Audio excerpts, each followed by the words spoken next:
Jamaah sekalian, saya akan menyampaikan sebuah kisah yang bisa menjadi pelajaran pada kehidupan kita saat ini.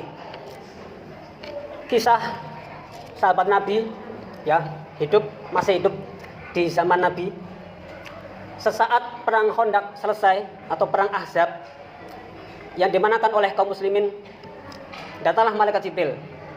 Ya Rasul, apakah Anda dan pasukannya sudah meletakkan senjata sementara kami masih siap?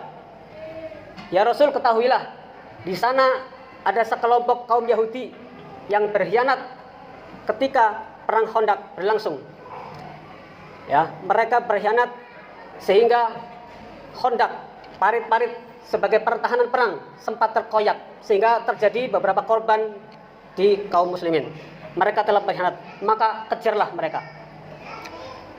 Baik, jamaah sekalian, setelah Nabi dan kaum muslimin sholat duhur selesai, maka Nabi segera mengutus kelompok sahabat, bahasa sekarang mungkin batalion ya, mengutus sebatalion untuk mendatangi kaum Yahudi, Bani Quraidah, ya, yang namanya Bani Quraidah, keluarga Quraidah. Sana nanti Nabi menyusul, ya. Nabi berpesan, Nabi Muhammad SAW bersabda, la yusalliyanna ahadun al-asra illa fi Bani Quraidah. Nabi berpesan kepada para sahabat, kepada batalion yang akan diutus ini, janganlah di antara satu pun di antara kalian yang sholat asar di Bani Quraidah. Artinya sholat asar harus sudah sampai di Bani Quraidah. Ya, sholat asar, motivasinya seperti itu. Mudahnya begini, analoginya gini. Misalkan saja. Misalkan Nabi di Bani Quraidah, misalkan Bani di Masjid Madan ini, ya. Sahabat, silakan ke Tuban, ya. Sana ke kaum Bani Quraidah, ke Tuban. Jangan sholat asar kecuali kalau sudah sampai di Tuban, ya. Kalau belum nyampe Tuban jangan sholat asar, ya. Sholat asar sampai Tuban, siap laksanakan, ya. Berangkatlah batalion ini ke Tuban, ya. Ternyata dengan ada beberapa kendala tertentu baru sampai di Lamongan, ya. Lamongan itu sebelum Tuban, betul ya. Sebelum Tuban di Lamongan, waktu asar sudah masuk. Diperkirakan kalau ke Tuban waktu asar akan habis. Nah, disinilah terjadi perbedaan pendapat di antara kelompok sahabat ini. Yang pertama, karena sudah masuk waktu asar, kemudian kalau kita lanjutkan perjalanan waktunya akan habis, maka kelompok yang satu ini sholat asar di Lamongan, ya. Selesai. Kelompok yang lain sudah duluan karena menaati sabda Nabi tersebut. Nah, kelompok yang tidak sholat asar di Lamongan, sesampai di Tuban waktu asar sudah habis dan baru sholat asar di sana, ya. Oke, jamaah sekalian, ketika sudah selesai semua, sudah sampai ke Tuban semua, Nabi juga sudah sampai ke Tuban dan menyelesaikan hukuman seadil-adilnya untuk pengkhianat Bani Quraidah tersebut sudah selesai. Setelah selesai, barulah kelompok sahabat batalion ini cerita kepada Nabi, ya Rasul, tadi terjadi perbedaan pendapat. Ada yang kami sholat di Lamongan, ada yang kami sholat di Tuban. Mana yang benar ya Rasul? Ternyata Nabi tidak menyalahkan satupun. Nabi tidak menyalahkan kedua-duanya. Tidak.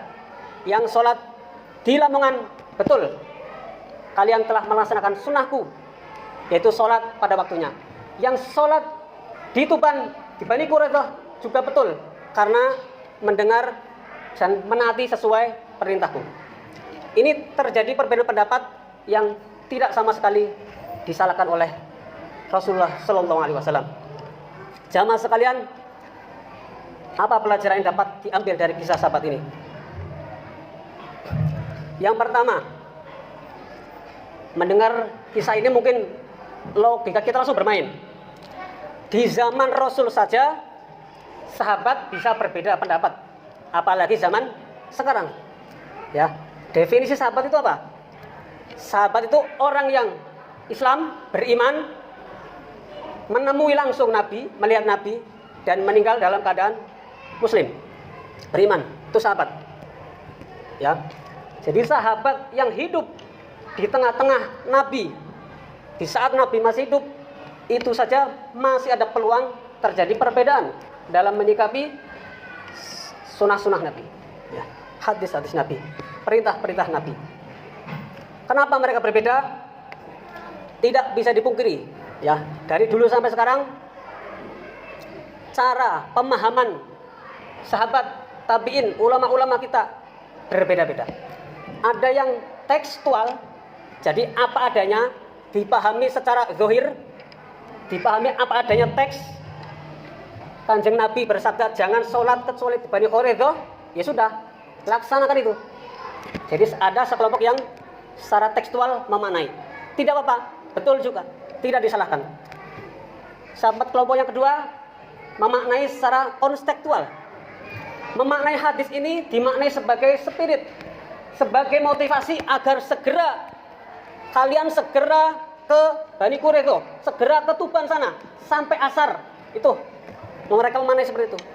Jadi berjalan segera agar sampai ke Tuban masih asar dan sholat di sana.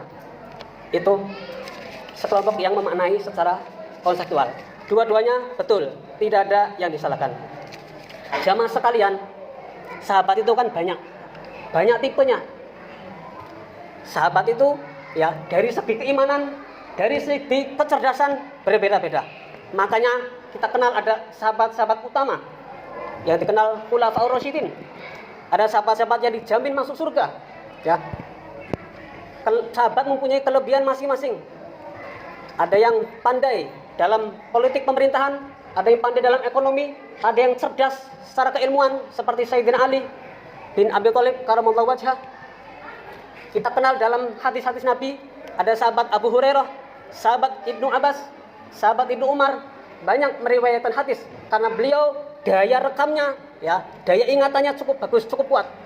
Oleh karena itu, para imam hadis sangat ketat dalam mengkoleksi hadis, dalam mencatat hadis.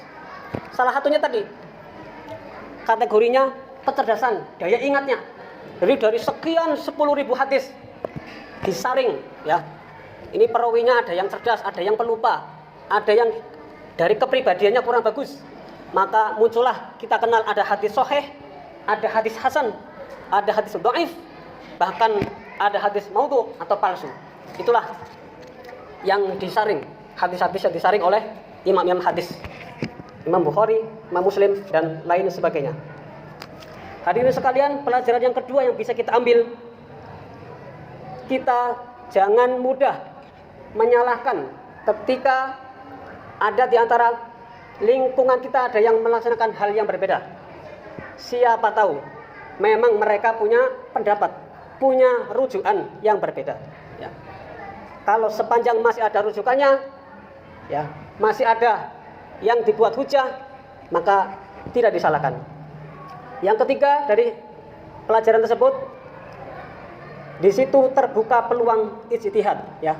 Jadi ijtihad itu akan terjadi sepanjang zaman. Ketika ada sebuah masalah, sebuah problem yang tidak ada contohnya sama sekali di zaman Nabi, bahkan contohnya sahabat sendiri mengalami kebingungan dalam menyikapi hadis Nabi tadi, mereka berijtihad, ya. Itu di zaman Nabi, karena sesuatu ini baru, ya. Apalagi di zaman sekarang yang serba muncul hal-hal yang baru, maka para ulama yang ahli di bidangnya melakukan ijtihad, ya, melakukan sebuah pemikiran bagaimana memecahkan solusi, tetapi tidak keluar dari jalur Al-Quran dan Sunnah. Itu yang utama. Saya yakin Rasulullah pada saat itu melihat kedua kelompok sahabat ini tidak keluar dari jalur As-Sunnah, ya, tidak keluar dari dalil Al-Quran maupun As-Sunnah. Makanya meskipun berbeda tetap dibiarkan oleh Rasul, tidak disalahkan. Yang keempat, tentunya segala yang terjadi di zaman Nabi bukanlah sebuah kebetulan, tapi tentunya kita kembali kepada Allah, sesuatu telah direncanakan, ya. Adanya perbedaan pendapat akan menjadi rujukan bagi umat Islam yang hidup di zaman kemudian, termasuk zaman sekarang ini. Oleh karena itu, yang namanya keindahan, yang namanya perbedaan adalah sebuah keindahan, ya. mungkin kita akan melihat ketika dunia ini penuh warna merah, saya kira akan bosan ya. Ketika dunia ini penuh warna hijau, hijau saja atau biru saja atau putih saja, tentu dunia ini tidak indah. Maka sebuah keindahan, pelangi dilihat indah karena berwarna-warni. Oleh karena itu, kita janganlah heran kalau di masyarakat kita banyak terjadi perbedaan-perbedaan, karena itu adalah sebuah keindahan yang diciptakan Allah Subhanahu wa taala. Dan saya sendiri melihat alhamdulillah di Masjid Madani ini yang insya Allah saya kira beragam. Di sini saya lihat rukun ya, salat tarawih dengan 2 metode tidak masalah, tidak terjadi sesuatu apapun. Alhamdulillah, dan itulah sebuah keindahan yang ada di depan mata kita.